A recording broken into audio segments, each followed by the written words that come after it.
नमस्कार, आपका एक बार फिर से स्वागत है कलाम एकेडमी के डिजिटल प्लेटफॉर्म पर। मैं हूं विवेक, एक बेहद महत्वपूर्ण सत्र लेकर आप लोगों के बीच में हाजिर हूं और इस वीडियो में हम बात करेंगे मानसिक विकास की, यानी कि मेंटल डेवलपमेंट की।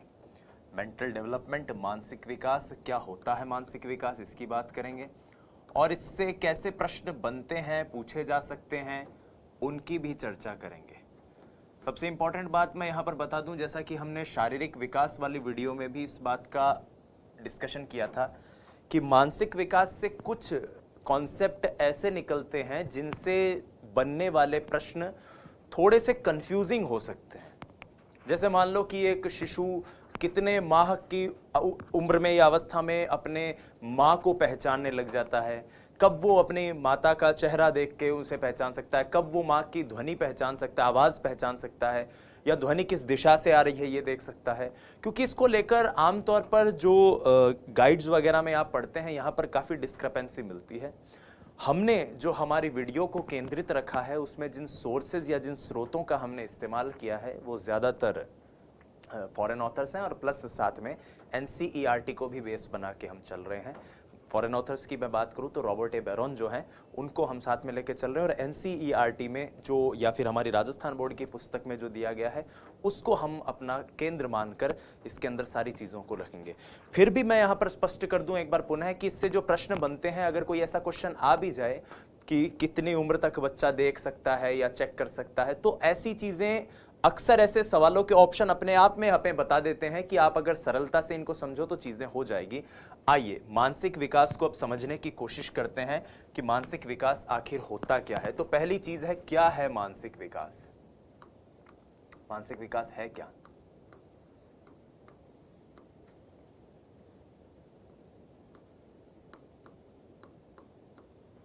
देखिए, मनुष्य की अगर मैं बात करूं तो मनुष्य केवल पशु की तरह धरती पर जीने वाला कोई प्राणी नहीं है। आज मानव सभ्यता ने जो भी तरक्की की है सिर्फ और सिर्फ उसके इस मानसिक कौशल के कारण ही की है। और ये मानसिक कौशल क्या है? मानसिक कौशल के अंतर्गत वो तमाम मानसिक प्रक्रियाएं आती हैं जो दिमाग में चलती हैं। जैसे आपको मैं कोई चीज पढ़ा रहा हूं तो आप उसे याद कहां रख रहे हो? कहीं हाथ पैर में थोड़ी याद करके रख रहे हो, दिमाग में याद रख रहे हो। आपको किसी का नाम याद होता है, आपको गणित के प्रश्न याद हो जाते हैं, आप किसी की शक्ल याद कर लेते हो, रंगों में भेद कर सकते हो, सवाल पूछा जाए उसका जवाब दे सकते हो। ये जितनी भी प्रक्रियाएं हैं ये सारी मानसिक प्रक्रियाएं हैं और मनुष्य की इन्हीं मानसिक प्रक्रियाओं का विकास मानसिक विकास कहलाता है। तो मानसिक विकास के अंतर्गत कौन कौन सी प्रक्रियाओं का विकास होगा? इसके अंतर्गत साथियों अगर मैं बात करूं तो संवेदना, प्रत्यक्षीकरण, ये क्या होते हैं अभी अभी बात करेंगे। अवधान,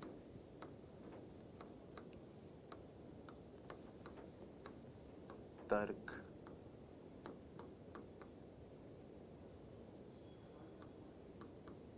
चिंतन, स्मृति, बुद्धि, भाषा, निर्णय। देखिए, ये जितनी भी चीजें दिमाग में चलती हैं, समस्या, समाधान, कल्पना, निष्कर्ष, इन तमाम प्रक्रियाओं का, कुछ हो सकता है मुझसे मिस भी हो गई होंगी इनमें, लेकिन हमारे जीवन से जुड़ी हुई, हमसे जुड़ी हुई इन तमाम प्रक्रियाओं का आदि का विकास, इन तमाम प्रक्रियाओं का विकास किससे संबंधित है? मानसिक विकास से संबंधित है।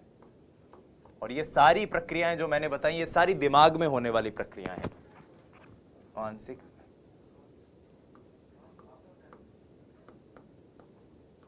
विकास से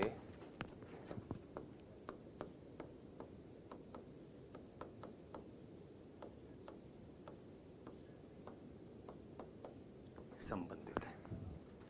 इस बात को लेकर जेम्स ड्रीवर का एक कथन हमें देखने को मिलता है और उस कथन को आप देखिए।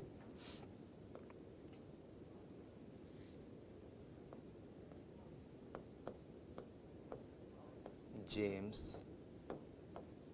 ड्रेवर।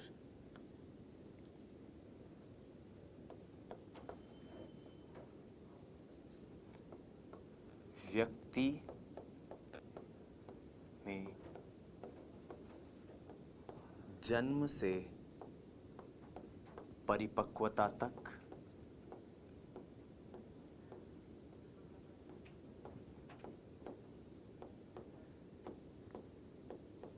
मानसिक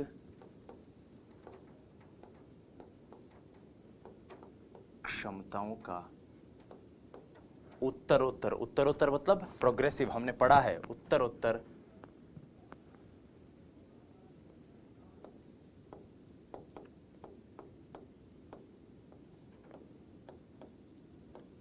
प्रकटन व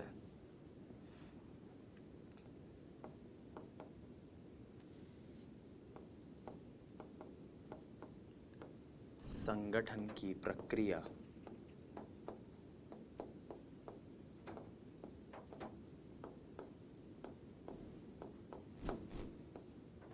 मानसिक विकास कहलाती है। जो भी मानसिक क्षमताएं हैं, जो भी मानसिक क्रियाएं हैं, उन क्रियाओं का प्रकट होना, फिर उनका संगठित होकर कार्य करना और कैसे प्रोग्रेसिवली ये चीजें आगे बढ़ती हैं, यही मानसिक विकास है। अब मानसिक विकास को लेकर 3 शब्द हैं जो आपको जानने चाहिए। पहले उन 3 शब्दों को समझते हैं। एक है संवेदन, दूसरा है अवधान और तीसरा है प्रत्यक्षीकरण। ये जो तीनों के मैं अर्थ बता रहा हूं आपको, ये अर्थ मैं राजस्थान बोर्ड की जो 11वीं कक्षा की मनोविज्ञान की पुस्तक है उसमें पृष्ठ संख्या 47 पर ये दिए गए हैं और वहां से मैं आपको ये बताने जा रहा हूं। और आप कहेंगे कि मैं इतना डिटेल में आपको ये क्यों बता रहा हूं, उसका रीजन मैं अभी बताऊंगा। And perception. इतना डिटेल में ये बात बताने के पीछे कारण ये है मित्रों कि लेवल 2 2015 में रीट में एक प्रश्न आया था कि संवेदना ज्ञान की पहली सीढ़ी है। संवेदना ज्ञान की पहली सीढ़ी है। यह कथन किस विकास से संबंधित है, यानी विकास के कौन से आयाम से संबंधित है? विकास के किस आयाम से संबंधित है?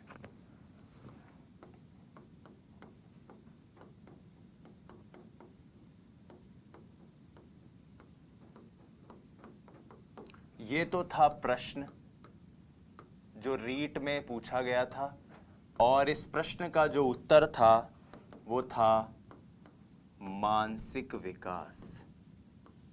अब आप समझ गए होंगे कि क्यों इतनी डिटेल में इस चीज को जानना जरूरी है। जब हम बात कर रहे हैं मानसिक विकास की, बात करते हैं संवेदना ज्ञान की पहली सीढ़ी है और इस कथन का संबंध किस आयाम से है, तो आयाम होता है मानसिक विकास। तो सवाल ये आप में से मैं गारंटी दे सकता हूं हर विद्यार्थी ने रट रखा होगा कि ये प्रश्न जो है इसका उत्तर मानसिक विकास होता है। लेकिन मैं इस बात का भी दावा कर सकता हूं कि आप में से आधे से ज्यादा विद्यार्थियों को संवेदना, अवधान और प्रत्यक्षीकरण इसका अर्थ नहीं पता होगा। तो ध्यान से सुनिएगा। सबसे पहले मैं बात करता हूं इन तीनों को बताने से पहले एक शब्द की, जिस शब्द का अर्थ होता है उद्दीपक।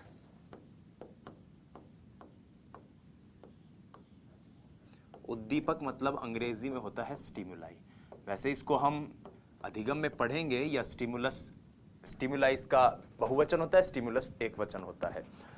उद्दीपक से मतलब होता है कि वातावरण में मौजूद वो कोई भी वस्तु, घटना, संप्रत्यय, व्यक्ति, कुछ भी जो हमारे इर्द गिर्द मौजूद है और उसके सामने आने पर या उससे किसी भी प्रकार से हम जब अंतःक्रिया करते हैं, इंटरेक्शन करते हैं, तो उसके सामने आने पर हम कोई अनुक्रिया करें।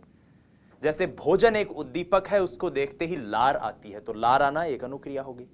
हम जब कहीं गांव में दूर रह रहे हैं और हमारे कोई बहुत ही परिचित, बहुत ही प्रिय मित्र कोई है, परिवार का कोई सदस्य घर पे आता है, अचानक से उसको देख के हम खुश हो जाते हैं, ये क्या है? उस व्यक्ति का आना या उस व्यक्ति का मौजूद रहना उद्दीपक है, हमारी खुशी एक अनुक्रिया है। हमें चोट लगती है, चोट लगते ही हम अरे बार है, लागी रहे और चिल्लाते हैं, तो वो चोट लगना एक उद्दीपक है, और उसके बाद आपका चिल्लाना, दर्द से कराह उठना, ये क्या है? एक अनुक्रिया है। तो वातावरण में ऐसे तमाम उद्दीपक होते हैं। अब एक बात बताइए, इस वक्त जिस वक्त आप इस वीडियो को देख रहे होंगे, मैं उम्मीद करता हूं आप अपने मोबाइल फोन में, अपनी लाइब्रेरी में या अपने कमरे में कहीं बैठ के देख रहे होंगे। अब आपके कमरे में या लाइब्रेरी में ऊपर एक पंखा भी होगा, आपके कहीं खिड़की भी होगी, कहीं अलमारी भी होगी, कुछ आसपास अगर लाइब्रेरी में हो तो लोग ही पढ़े, लेकिन आपका ध्यान इस वक्त क्या उन सभी उद्दीपकों पर है? नहीं, आपका ध्यान इस वक्त अपनी मोबाइल की स्क्रीन पर है, जिसके जरिए आप और मैं वर्चुअली संवाद कर रहे हैं प्रिय साथियों। तो इसका मतलब उद्दीपक क्या है?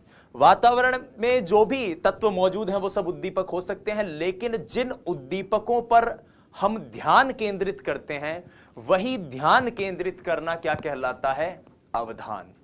अवधान मतलब ध्यान करना, कि किस चीज पर आप ध्यान दे रहे हो। ठीक है, पहली चीज यहां पर क्लियर। अब बात करते हैं संवेदन की और प्रत्यक्षीकरण की। संवेदन का मतलब यह होता है कि ये जितने भी उद्दीपक हैं, इनके अंतर्गत कुछ सूचनाएं होती हैं, और वो सूचना हमारे दिमाग तक पहुंचती है हमारी ज्ञानेंद्रियों द्वारा। जैसे मान लीजिए आप इस वक्त इस वीडियो को देख रहे होंगे, तो आपके दिमाग को कहीं ना कहीं एक सूचना मिल रही होगी कि आज विवेक सर हमको जो पढ़ा रहे हैं इस वीडियो को, इस पे विवेक सर ने सफेद रंग की एक शर्ट पहन रखी है। अब मैंने ये सफेद रंग की शर्ट कैसे पहन रखी है, ये बात आपको कैसे पता चली? क्योंकि इस वीडियो में आप देख पा रहे हो ये चीज। तो महज ज्ञानेंद्रियों के माध्यम से सूचनाओं को ग्रहण करना, क्या है सूचना, कैसी है सूचना, मतलब नहीं है। आप ज्ञानेंद्रियों के माध्यम से सूचनाओं को ग्रहण कर रहे हो, दिमाग तक ज्ञानेंद्रियां सूचनाओं को लेकर जा रही है, यह क्या कहलाता है? संवेदन। और दिमाग जब उन सूचनाओं की, उन उद्दीपकों की व्याख्या करता है कि अरे भाई ये तो सफेद रंग है, ये पीछे हरा रंग है, ठीक है, ये काले रंग का पेन है, तो जब दिमाग उन उद्दीपकों की व्याख्या करता है, दिमाग उन सूचनाओं को परिभाषित करता है, तो यह क्या कहलाता है? प्रत्यक्षीकरण। ठीक है, संवेदन, प्रत्यक्षीकरण जरूर याद रखिए। अब देखो, जब तक मानसिक विकास की बात होगी, सारी चीजें दिमाग में बाहर से ही तो आएगी। दिमाग को सूचना कौन देंगे? ये ज्ञानेंद्रियां ही तो देगी। इसीलिए यहां पर संवेदना ज्ञान की पहली सीढ़ी है, ये बात कही गई है। और ये जो कथन है साथियों, ये कथन भी आपको अगर याद रहे तो ये कथन महान दार्शनिक रूसो द्वारा दिया गया, ये भी याद रखना। संवेदना ज्ञान की पहली सीढ़ी है, ये बात किसने कही है? ये रूसो नाम के एक महान दार्शनिक है, उनके द्वारा कही गई बात है ये, कि संवेदना ज्ञान की पहली सीढ़ी है। अब मैं जो आपको संवेदन प्रत्यक्षीकरण में अंतर बताने की कोशिश कर रहा था, ये क्या था? संवेदन, संवेदना यानी ज्ञानेंद्रियों द्वारा सूचनाओं को ग्रहण कर लेना, और प्रत्यक्षीकरण कि वो क्या सूचना है उसको परिभाषित करना, उसकी व्याख्या करना, यह काम कौन करेगी? हमारी ज्ञानेंद्रियां। इसको एक और उदाहरण से समझाता हूं, सबसे देसी और सरल उदाहरण। आप कहीं गांव में सड़क पर जा रहे हो, बगल में किसी के घर की रसोई की खिड़की खुली हुई है, किचन में से, रसोई में से बढ़िया खुशबू आ रही है, तो सबसे पहले आपके नाक ने खुशबू ली, क्या बात है। अब ये खुशबू का या ये जो गंध है, सुगंध का, ये नाक द्वारा इस सुगंध को लेकर वो सूचना दिमाग तक पहुंचा देना, क्या है? संवेदन। क्या है सूचना, कैसी सूचना, मतलब नहीं है, सूचना पहुंचा दी, बस अपना काम कर दिया, बहुत बढ़िया। अब जब दिमाग के पास ये गंध पहुंच गई है, उसके बाद दिमाग बोलेगा कि यार ये तो लहसुन की चटनी की खुशबू है, ये तो राबड़ी की खुशबू है भाई, ये तो गाजर के हलवे की खुशबू है। तो दिमाग अब उस सूचना की व्याख्या कर रहा है, उस उद्दीपक की व्याख्या कर रहा है, संवेदन के द्वारा जो ज्ञान प्राप्त हुआ है उसका प्रत्यक्षीकरण कर रहा है, यह प्रत्यक्षीकरण होता है। और यही संवेदन प्रत्यक्षीकरण सबसे पहली स्टेज होते हैं। हम किस प्रकार से ज्ञान का निर्माण करते हैं, फिर धीरे धीरे चिंतन भी आता है, अवधान भी आता है, तर्क भी आता है, ये सारी चीजें फिर आती हैं। ठीक है, क्लियर है। यहां पर अब एक और टॉपिक को, एक और बिंदु को हम चर्चा में लेते हैं, उसके बाद हम आगे बढ़ेंगे और यह भी बहुत महत्वपूर्ण है। हालांकि अब जो चीज अब मैं पढ़ाने जा रहा हूं, इससे कभी आज तक रीट में सवाल नहीं आया, लेकिन आगे ना आए ऐसा भी नहीं हो सकता, क्योंकि एनसीईआरटी में बहुत स्पष्ट रूप से दे रखा है। और यह है प्रतिवर्त, जिसको हम कहते हैं रिफ्लेक्सेस। प्रतिवर्त क्या है? प्रतिवर्त एक प्रकार की प्रतिक्रिया है साथियों। प्रतिवर्त कुछ और नहीं है, एक प्रकार की प्रतिक्रिया ही होती है। लेकिन यह प्रतिक्रिया कैसी होती है? यह प्रतिक्रिया हमारे अंदर अभिजात होती है, इन्नेट होती है, जन्म से मौजूद होती है। यह कोई हमें सिखाता नहीं है, यह कोई अर्जित नहीं होती प्रक्रिया। तो याद रखिएगा कि कुछ स्वाभाविक उद्दीपकों के प्रति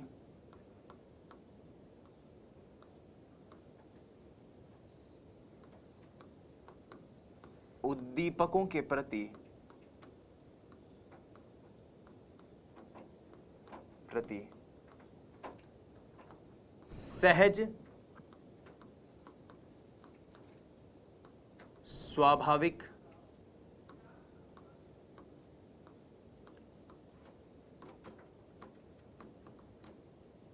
इन्नेट प्रतिक्रिया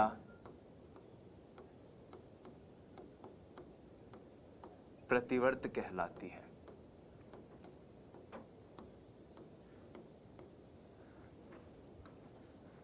जैसे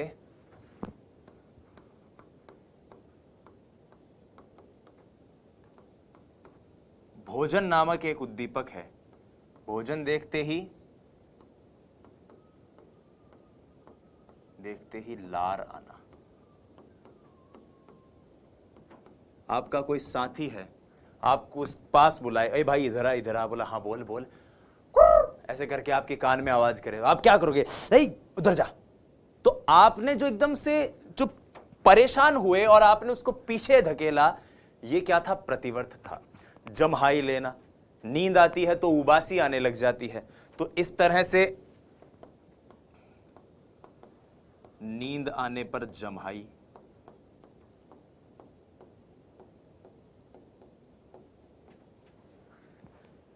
ये सारे जम्हाई मतलब उबासी।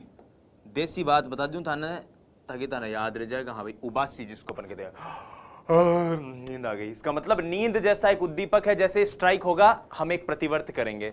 कोई रोशनी तेज आंखों पर पड़े तो हम पलक झपक लेते हैं, आंखें मीच लेते हैं, तो ये प्रतिवर्त है।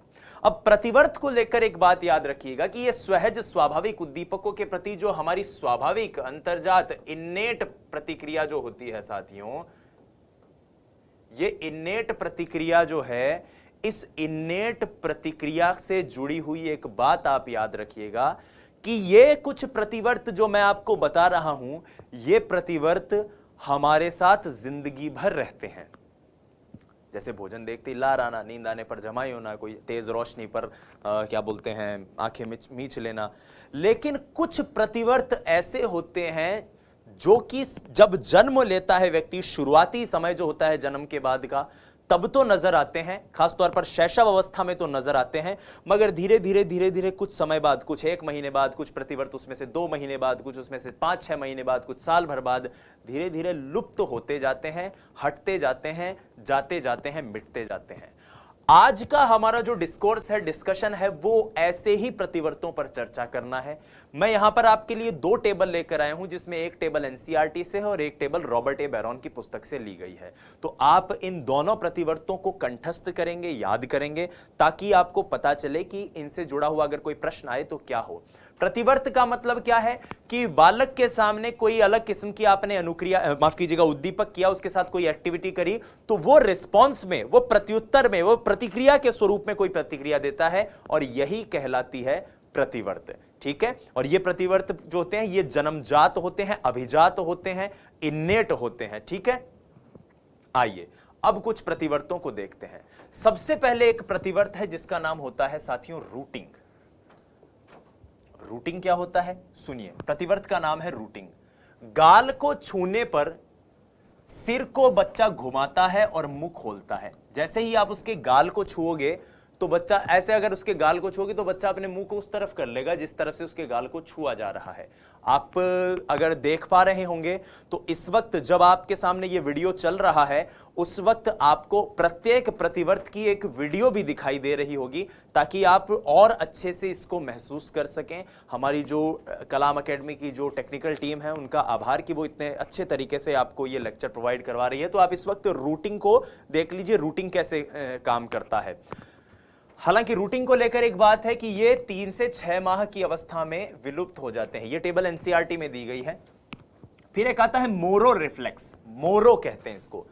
अगर तीव्र शोर किया जाए या बच्चे को एकदम से कोई झटका दिया जाए तो बच्चा अपनी कमर को मोड़ते हुए भुजा को आगे की ओर फेंकता है और फिर अपनी भुजाओं को एक साथ लाता है जैसे कुछ पकड़ रहा हो उसको। अगर तो एकदम इस तरह से, वो इस तरह से करने की कोशिश करता है बच्चा।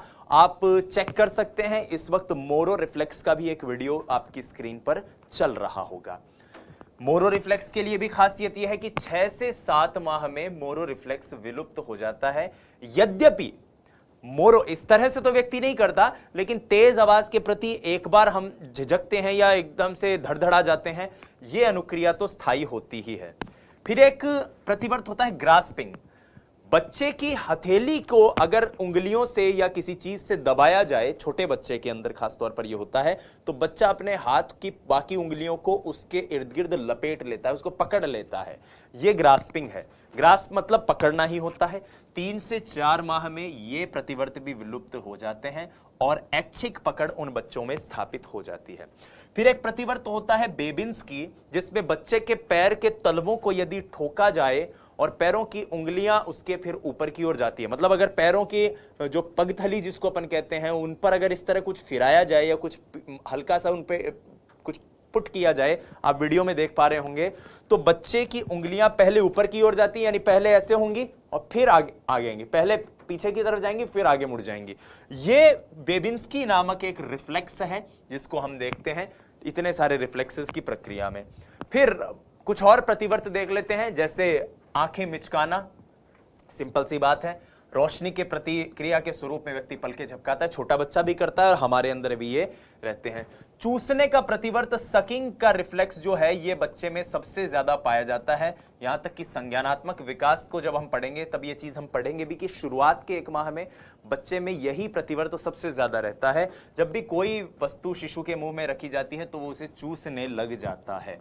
टॉनिक नेक, शिशु पीठ के बल लेटा हो और सिर उसका अगर एक तरफ हो तो वो हाथ पैर को भी उसी दिशा में ले जाता है। जैसे मान लो अगर बच्चा ऐसे है, उसके अगर गर्दन को इस तरफ मोड़ दिया तो वो ऑटोमेटिकली अपनी बॉडी को इस तरफ ले जाएगा, ठीक है। अगर उसकी गर्दन को इधर मोड़ दिया तो वो ऑटोमेटिकली अपनी बॉडी को दूसरी तरफ ले जाएगा, ठीक है। स्टेपिंग, स्टेपिंग एक प्रकार का प्रतिवर्त है जिसके अंदर यदि शिशु को इस प्रकार खड़ा किया जाए कि वह चलने की स्थिति में हो और उसके पैर सतह को छू रहे हो तो वह अपने आप कदम बढ़ाता है।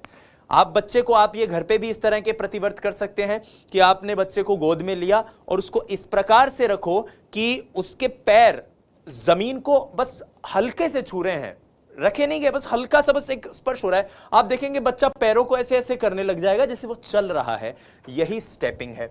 फिर एक है बेबकिन, जब बालक की दोनों हथेली की उंगलियों को दबाया जाता है तो वह गर्दन घुमाना, गर्दन मोड़ना, जम्हाई लेना या मुंह खोलना जैसी अनुक्रियाएं करता है, यह बेबकिन है। तो बेबकिन भी आप इस वक्त स्क्रीन पर देख पा रहे होंगे। ये कुछ प्रतिवर्त हैं जिनके नाम आपको याद रखने हैं। प्रश्न मैंने पहले भी बताया रीट में एज सच नहीं आया है, लेकिन अगर आ जाए तो आपको ध्यान रखना है कि पूछा क्या जाएगा कि निम्न में से कोई भी एक विवरण दे देगा और बोल देगा ये कौन सा प्रतिवर्त है। तो आपको नाम पता होना चाहिए कि कौन से प्रतिवर्त के अंतर्गत कौन सी एक्टिविटी व्यक्ति करता है। प्रतिवर्त क्या होता है, हमारे अंदर कुछ सहज अनुक्रियाएं पहले से भगवान ने फिट करके भेजी हुई होती हैं कि भाई ऐसा होगा तो तेरे को ऐसे करना है, और यही प्रतिवर्त है। कुछ जन्म से हमारे जब होते हैं और धीरे धीरे विलुप्त हो जाते हैं और कुछ जीवन भर चलते रहते हैं। बस इतनी सी बात आपको याद रखनी है। अब आइए दोस्त, इन प्रतिवर्तों को समझने के बाद हम जानने की कोशिश करते हैं कि विकास की विभिन्न अवस्थाओं में, शैशव अवस्था, पूर्व बाल्यावस्था, उत्तर बाल्यावस्था और किशोरावस्था में व्यक्ति के मानसिक विकास में कौन कौन सी गतिविधियां होती हैं। तो आइए शुरुआत करते हैं। ठीक है भाई।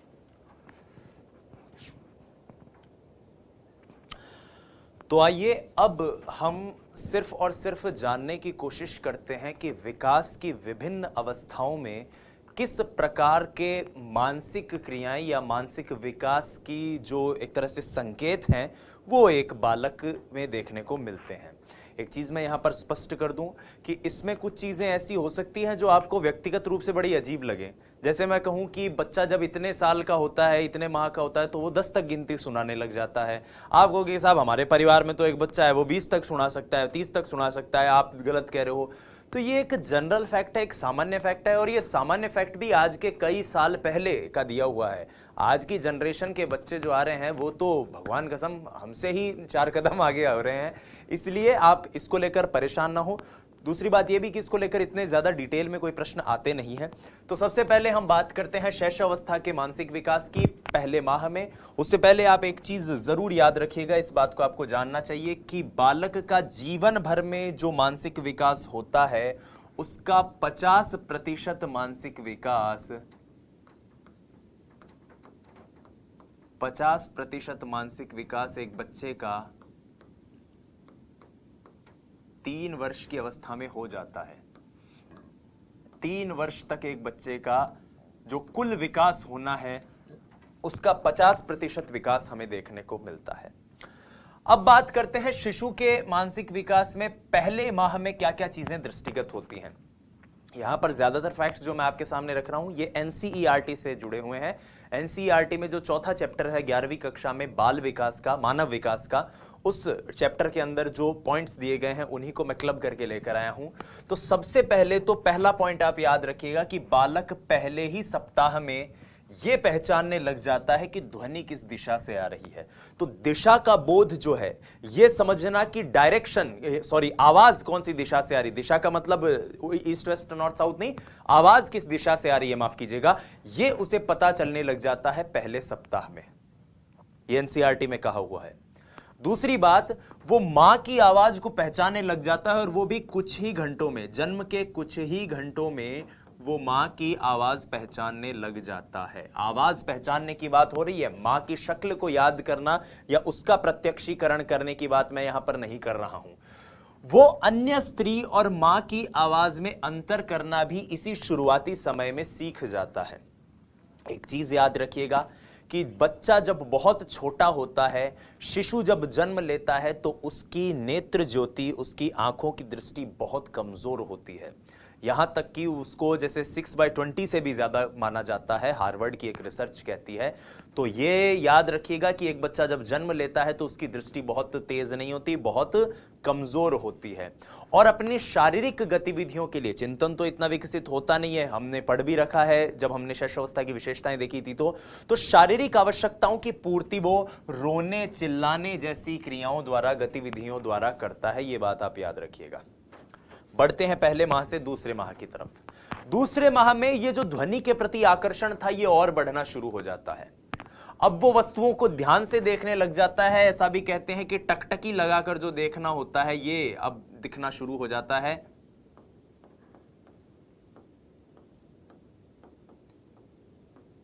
आपने देखा होगा बच्चों के जो झूले होते हैं उसके ऊपर कुछ ऐसा एक वो लगा हुआ रहता है और वो बच्चा देखता रहता है कि ये क्या चीज है जो घूम रही है। इस प्रकार से तेज प्रकाश के प्रति अब अनुक्रिया करना शुरू कर देता है। मां को देखकर चौथे माह में मुस्कुराने लग जाता है। वस्तुओं को पकड़ने का प्रयास करता है। व्यंजन की ध्वनियां उत्पन्न करने लग जाता है। व्यंजन की ध्वनियां इस तरह की आवाज निकालने लग जाता है वो। 5वें माह में बच्चा मां को भली भांति पहचानने लग जाता है। ये कुछ फैक्ट हैं, ये आप नोट्स में जब पढ़ेंगे तो वहां भी आपको मिल जाएंगे। फैक्ट हैं जिनको आपको कुछ हद तक चीजों को रटना है, और इस तरह के बहुत डिटेल्ड और डीप फैक्ट से कभी रीट में क्वेश्चन एज सच आया भी नहीं है। आए हैं तो बहुत सरलतम प्रश्न आए हैं, उन सरलतम प्रश्नों को भी हम साथ में समझते हुए चलेंगे। वस्तुओं को पकड़ने के लिए बच्चा हाथ आगे बढ़ाता है, वस्तुओं को पकड़ने के लिए हाथ अब आगे बढ़ाने लग जाता है क्योंकि 5 महीने का हो गया है। ठीक है, षष्ठम माह में, छठे माह में जो ध्वनि सुनता है उस ध्वनि का अनुकरण करना शुरू कर देता है। मतलब जो भी सुना उसको बाद में वापस दोहराना, खुद से बोलने की कोशिश करता है। वो अपने नाम को समझने लग जाता है। आप बच्चा बैठा है, आपने कभी टू कैसा है, तो वो ऐसे देखेगा कि कोई यही नाम बोल रहा है, इसी नाम को बार बार बुला रहा है, तो वो अपने नाम को समझने लग जाता है। वस्तु को पकड़कर मुख तक ले जाने लग जाता है।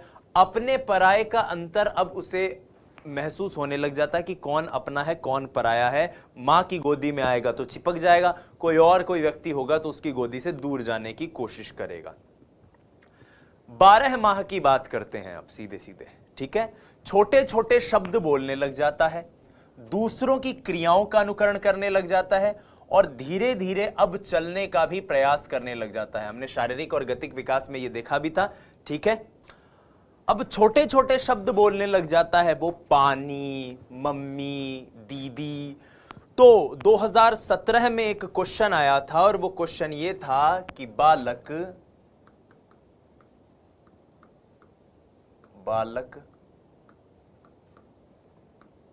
प्रथम सार्थक शब्द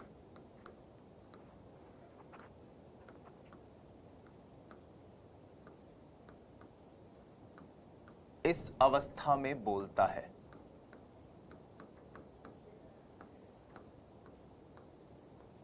या बोलना शुरू करता है या बोलने लग जाता है। और उस प्रश्न का उत्तर है 10 से 13 माह। अभी जनरल लेवल पर आप बात करके देख सकते हो कि एक बच्चा 10-13 माह का, 10-12 माह का होता है, साल भर का हो जाता है, तो वो इस तरह के शब्द बोलने लग जाता है। एक चीज मैं यहां पर और आपको स्पष्ट कर दूं कि इस प्रकार के प्रश्न अगर परीक्षा में आए, जैसे ये रीट के अंदर आया हुआ प्रश्न है, तो आप ये मान के चलिए कि इस प्रकार के प्रश्न में कभी भी वो ऐसे ऑप्शन नहीं देगा जिन ऑप्शन को देखकर आप कंफ्यूज हो। वो कभी भी 10 माह, 11 माह, 12 माह, 13 माह कभी नहीं देगा। अब अगर मैं इस प्रश्न की बात करूं, ये प्रश्न अगर मैं इसके बाकी के ऑप्शन से एक बार मैं आपको बताता हूं क्या क्या थे। इस प्रश्न के अंदर जो बाकी ऑप्शन थे उसमें पहला ऑप्शन ए था 3 माह, ऑप्शन 2 उसमें था 6 माह, ऑप्शन सी उसमें था 40 माह। 40 माह का मतलब हो गया 4 साल का बच्चा, करीब 3 साल से भी ऊपर का बच्चा। तो 3 साल का बच्चा, और एक ऑप्शन था 10 से 12 माह, और ये एग्जैक्टली ऐसे ही दिया हुआ था 10 से 13 माह। तो आप सोचिए 3 साल का बच्चा तो सार्थक शब्द बोल ही नहीं पाता। 6 माह और 12 माह में ज्यादा बेहतर कौन सा होगा? 40 माह तक तो बच्चा ना कान काटने लग जाता है, इतना बोलने लग जाता है। सॉरी, 4 साल तक तो बच्चा। ठीक है, तो इस तरह से आप देखिए आया हुआ प्रश्न है, उसको मैं एक्सप्लेन कर रहा हूं। अक्सर आप जब ऐसे डाटा याद करते हो तो आपको लगता है कि गुरुजी 10 माह में बोलता है, 11 माह में बोलता है, 12 माह में बोलेगा कि 13 माह में बोलेगा। इतना डिटेल में कभी नहीं पूछता वो। और इस तरह की चीजों को याद करके हमें अपनी एनर्जी को वेस्ट भी नहीं करना, क्योंकि बहुत सी और अच्छी चीजें याद करने के लिए। ठीक है, तो आपको एक आइडिया रखना है और उस आइडिया के हिसाब से आप प्रश्नों का उत्तर देंगे और सही उत्तर जाएगा। अब 12 माह के बाद 2 साल के आसपास जाके देख लेते हैं, तो बच्चा, माफ कीजिएगा, अच्छा 12 माह, 2 वर्ष की बात करते हैं अब, कि 2 शब्दों के सरल वाक्य बोलने लग जाता है वो। अब बच्चा जब 1 साल के बाद की मैं बात कर रहा हूं, 2 साल तक आते आते बच्चा 2 शब्दों के वाक्य बोलने लग जाता है। मुझे खाना दो, पानी पी लेंगे, पानी चाहिए, रोटी चाहिए, मम्मी आओ, इस तरह के शब्द बोलने लग जाता है। पूछने पर वो प्रतिक्रिया भी देने लग जाता है। और 2 साल तक आते आते उसका जो शब्द भंडार है उसमें करीब करीब 100-200 शब्द हो जाते हैं। अब मुझे एक बात बताइए कि क्या इस वक्त स्मृति, कल्पना और ये सारी चीजें होंगी? तो कल्पना की बहुलता भी इस अवस्था के बाद आनी शुरू हो जाती है, 2 साल के बाद आनी शुरू हो जाती है। हमने पूर्व बाल्यावस्था में भी देखा था कि बच्चे के अंदर कल्पनाओं का प्रभाव रहता है। इसके बाद जब आप संज्ञानात्मक विकास देखोगे तब भी देखोगे कि शैशव अवस्था के बाद में बालक जो है उसके अंदर अहम केंद्रवाद, जीववाद जैसी चीजें आ जाती है। तो यहां पर आप शैशवावस्था के मानसिक विकास को समझ पा रहे होंगे, खासतौर पर शैशवावस्था में कौन कौन सी क्रियाएं, गतिविधियां ज्यादा होती हैं। इनमें जो मैंने शुरुआत में एनसीईआरटी वाले फैक्ट बताए हैं उनको जरूर याद रखिएगा, क्योंकि वहां से प्रश्न बनने की पूरी संभावना रहती है। अब बात करते हैं प्रारंभिक बाल्यावस्था की, कि 3 साल तक आते आते क्या होता है। प्रारंभिक बाल्यावस्था हम पढ़ चुके हैं 2 से 6 वर्ष तक होती है, ठीक है। बच्चा पूछने पर अब अपना नाम बताने लग जाता है। बता बेटा पापा कहाँ हैं? बोले वो है पापा। मम्मी कहाँ है? ये है मम्मी। तेरा नाम क्या है? मेरा नाम ये है। इस तरह के प्रश्न के उत्तर बताने लग जाता है। अक्सर हमारे घरों में, परिवारों में माता पिता कुछ इस तरह के क्या बोलते हैं, बच्चों को का वो ज्ञान का प्रदर्शन भी करवाती हैं कि बेटा अंकल को बताओ नोज कहाँ है, नोज। तो बच्चा ऐसे बोलता है ये रही नोज। बेटा बताओ आइज कहाँ है, आइज। तो बच्चा बोलता है ये रही आइज। तो इस तरह के प्रश्नों के जवाब भी वो देने लग जाता है, यानी अब इस तरह की स्मृति उसके अंदर आने लग जाती है, क्योंकि out of sight out of mind वाली चीज अब नहीं है, वस्तु स्थायित्व तो विकसित हो चुका है उसके अंदर। तो वो इस तरह की चीजें बताने लग जाता है। सीधी रेखा देखकर अब वो वैसी रेखा खींचने की कोशिश करता है। अक्सर आपने देखा होगा बच्चे इस तरह के लीक लकोटिए करते हुए इस अवस्था के आसपास पाए जाते हैं, जो घरों की दीवारों को गंदे करते रहते हैं, और अंकों की संख्या 2-3 अंकों की जो संख्या है उसको दोहरा सकता है वो, ठीक है। आगे बढ़ते हैं। 4 साल का जब हो जाता है तब क्या करने लग जाता है। तो अमूमन भारत की अगर मैं बात करूं तो इस अवस्था तक बच्चा विद्यालय में जाने लग जाता है। फॉर्मल एजुकेशन भले ही चालू नहीं हो, लेकिन वो क ख ग घड़ जैसे शब्द लिखना, अक्षर लिखना, माफ कीजिएगा शब्द तो नहीं, अक्षर लिखना प्रारंभ करने लग जाता है। गिनती गिनना शुरू कर देता है। 2-3 संख्या का अंतर समझने लग जाता है, जैसे 1 2 2 3 इस तरह के अंतर वो समझने लग जाता है। इसी अवस्था के आसपास 2 साल के आसपास आगे बढ़ते ही जैसे वो पूर्व बाल्यावस्था में आता है, अन्वेषणात्मक प्रकृति बढ़ जाती है, यानी अब प्रश्न पूछने की प्रकृति बढ़ जाती है। प्रश्न पूछता है और प्रश्न पूछ पूछ कर अपने मानसिक ज्ञान को बढ़ाता है। स्मृति में चीजों के दिमाग बारे में जो जानकारियां प्राप्त करने की कोशिश करता है और उन जानकारियों को अपने अंदर आत्मसात करने की कोशिश करता है। कैसे? प्रश्न पूछकर। कोई प्रश्न पूछा और उस प्रश्न से उस ज्ञान को अंदर फिट कर लिया, कुछ प्रश्न पूछा, प्रश्न से ज्ञान को अंदर ले लिया। इस तरह के प्रश्न पूछ पूछ के वो अपने ज्ञान को बढ़ाता है, अपने मानसिक कौशल का विकास करने की कोशिश करता है। 5 साल का होता है तब तक ज्ञानेंद्रियां विकसित तो होती रहती हैं जैसे हो रही थी। अब वो ठंडी गर्म वस्तुओं का ज्ञान से होने लग जाता है कि किसे ठंडा कहते हैं, किसे गर्म कहते हैं। बच्चे आइसक्रीम खाने की जिद तो करते हैं, देखो छोटे बच्चे 2-2.5 साल के बच्चे भी आइसक्रीम खाने की जिद करते हैं, मुझे आइसक्रीम खानी है, आइसक्रीम खानी है। लेकिन आइसक्रीम और हलवे में अंतर क्या है? आइसक्रीम ठंडी होती है, हलवा गर्म होता है। यह अंतर करना अब उसे आने लग जाता है। हल्के भारी का भी अंतर पता लगने लग जाता है। बड़े छोटे का ज्ञान भी अब उसे होने लग जाता है। अब वो बड़े वाक्य बोलने लग जाता है। कुछ मनोवैज्ञानिक कहते हैं कि 10 से 15 तक की अब वो गिनती भी सुनाने लग जाता है। लेकिन आप खुद देखिए, आज की तारीख में बात करें तो आज की तारीख में तो 3-4 साल का बच्चा भी गिनती गिनने लग जाता है, 20 तक, 25 तक। तो ऐसे फैक्ट्स वो कभी पूछेगा भी नहीं कि बच्चा 10 तक की गिनती कब सुना सकता है, 20 तक की गिनती कब सुना सकता है। इस तरह के फैक्ट्स कभी परीक्षा में नहीं आएंगे। ये कुछ पुस्तकीय बातें हैं जो हमें जान लेनी चाहिए, इसीलिए मैं ये फैक्ट आपके लिए लिख के लेके आ गया हूं। अदरवाइज इसको हम लिखकर ही याद करते हैं, मगर ये फैक्ट हैं जिनको आपको सिंपली क्रैम करना है, रटना है। 6 साल तक का बच्चा सरल प्रश्नों के उत्तर देने लग जाता है और कहानी सुनाने का भी प्रयास करता है। ननिहाल जाएगा, गांव से वापस आएगा, गांव में तो अपनी दादी को, दादाजी को सुनाएगा, मम्मी मम्मी, दादी जी, नाना जी ने ऐसे कहा, नानी माँ ने मेरे को ऐसे कहा, वहां पर हम ये खेलते थे, वो खेलते थे, और इस तरह की कहानियां सुनाने का वो प्रयास करता है। 7 साल का होते होते बच्चा अब उत्तर बाल्यावस्था में आ चुका है, और उत्तर बाल्यावस्था जाहिर सी बात है, हम जानते हैं कि तार्किक रूप से अब चिंतन बहुत अच्छे से होने लग गया उसका। तो आप देखिए छोटी छोटी घटनाओं का बहुत अच्छे से वर्णन करना शुरू कर देता है। वो संयुक्त वाक्य का प्रयोग करता है, कंजक्शन का प्रयोग करके। मैं वहां गया था और वहां पर ऐसा हुआ, और जैसे शब्द हैं, 2 वाक्यों को एक साथ संयुक्त करके और फिर वो कुछ बात कहेगा। टुकड़ों में अब नहीं बोलेगा, बड़ी बड़ी लाइनें बोलना या बड़े बड़े वाक्य, बड़े बड़े सेंटेंस बोलना शुरू कर देता है। समानता है, समानता बता सकता है वो चीजों के बीच में, ठीक है। 8 साल का होता है तो मैथमेटिकल जो एबिलिटीज हैं, गणितीय कौशल है, वो बढ़ जाता है उसका। गणितीय संक्रियाएं बढ़ने लग जाती है। अब देखो, इससे पहले का जो बच्चा था वो घड़ी में देख के टाइम कैसे बताता था कि छोटी सुई 5 पर, बड़ी सुई 6 पर, पूर्व बाल्यावस्था का बच्चा। ये जो बच्चा है ये मैथमेटिकल कैलकुलेशन करने लग जाता है। उसको बोलो कि बेटा टाइम क्या हो रहा है तो बोलेगा 5:30। इस तरह की बातें वो करने लग जाता है।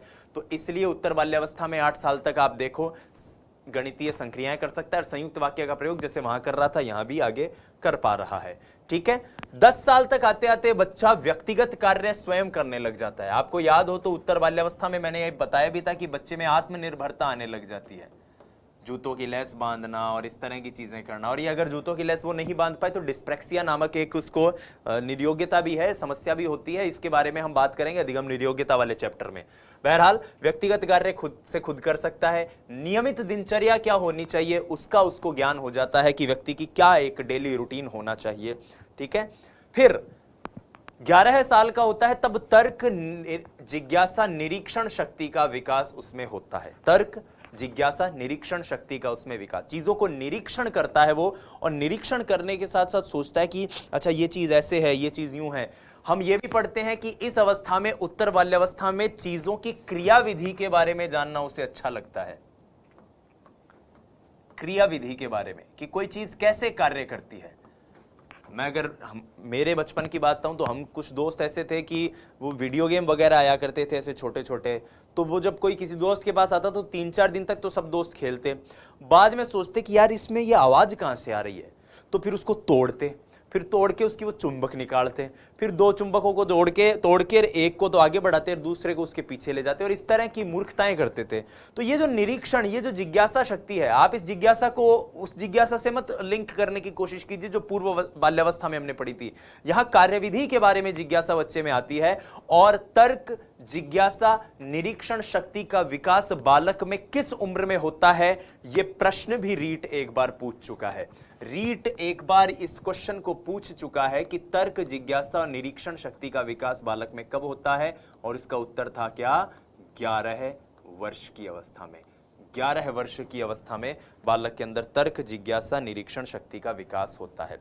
अब देखिए यह प्रश्न आया था तर्क जिज्ञासा निरीक्षण शक्ति वाला, रीट लेवल 1 में आया हुआ क्वेश्चन है। 2015 में यह क्वेश्चन आया था। इससे पहले वाला जो क्वेश्चन था वो 2017 में आया था। मैंने शायद उसको मिस स्पेल करके 2015 बोल दिया था, चेक कर लेना। अब उसमें देखो, इसमें पहला ऑप्शन है 7 वर्ष, दूसरा है 9 वर्ष, तीसरा है 6 वर्ष और चौथा है 11 वर्ष।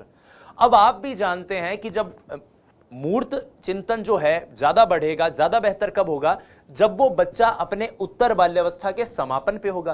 तर्क बेहतर कब होगा, जब मूर्त चिंतन करेगा और साथ साथ थोड़ा अमूर्त चिंतन भी रहेगा। हालांकि इस अवस्था के अंत तक अमूर्तता का अभाव होता है, लेकिन आप कह सकते हैं कि जितना बड़ा होगा तार्किक चिंतन उतना ही बेहतर होता जाएगा।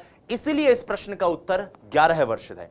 और वैसे भी हॉर्लॉक वगैरह जैसे कई चाइल्ड साइकोलॉजिस्ट ये मानते भी हैं कि तर्क की या रीजनिंग की जो एबिलिटी है बालक में वो 11 वर्ष के आसपास आनी शुरू हो जाती है। रीजनिंग की एबिलिटी, रीजनिंग का मतलब कि सही और गलत की व्याख्या कर पाना अपने स्व विवेक के आधार पर। ठीक है, तो जिज्ञासा, रीजनिंग, निरीक्षण, इस तरह की चीजें जो हैं वो इसमें आने लग जाती हैं। 12 वर्ष में तर्क द्वारा समस्या समाधान का विकास हो जाता है।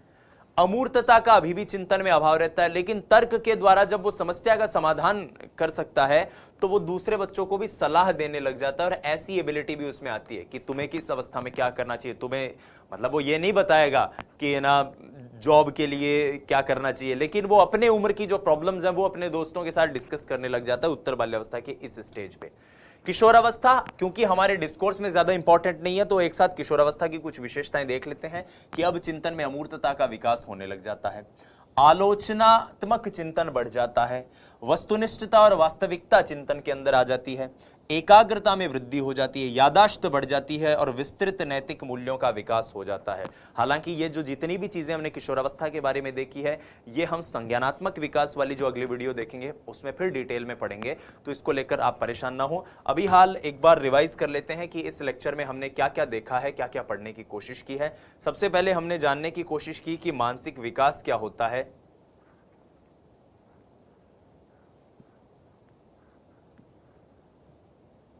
और मानसिक विकास को लेकर महत्वपूर्ण मनोवैज्ञानिकों का क्या कहना है।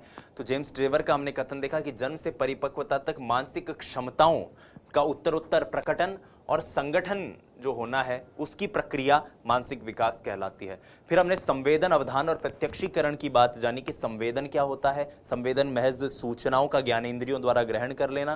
प्रत्यक्षीकरण का मतलब है उन ज्ञानेंद्रियों द्वारा ग्रहण की गई सूचनाओं की व्याख्या करना, और अवधान मतलब अटेंशन। प्रतिवर्त क्या होते हैं? स्वाभाविक उद्दीपकों के लिए सहज स्वाभाविक अंतर्जात प्रतिक्रिया, ठीक है। उसके बाद हमने रूटिंग, मोरो, ग्रास्पिंग, बेबिंस्की, आंखें मिचकाना, चूसना, स्टोनिक नेक, स्टेपिंग और बेबकिन जैसे हमने देखे कि क्या क्या रिफ्लेक्सेस हो सकते हैं। फिर हमने शैशवावस्था के अंदर कुछ मानसिक विकास के महत्वपूर्ण संकेतों को समझने की कोशिश करी। ध्वनि की दिशा को पहचान लेना, अन्य स्त्री और माँ की आवाज़ में अंतर, दृष्टि उसकी कमज़ोर होती है, ये सारी बातें। फिर दूसरे माह में हमने देखा कि ध्वनि के प्रति आकर्षण बढ़ जाता है। चौथे माह में माँ को देखकर मुस्कुराने लग जाता है। पांचवें माह में माँ को भली भांति पहचानने लग जाता है, और फिर धीरे धीरे आगे आके अपने पराये का भी उसे अंतर होने लग जाता है। 12 माह तक वो छोटे छोटे शब्द बोलने लग जाता है।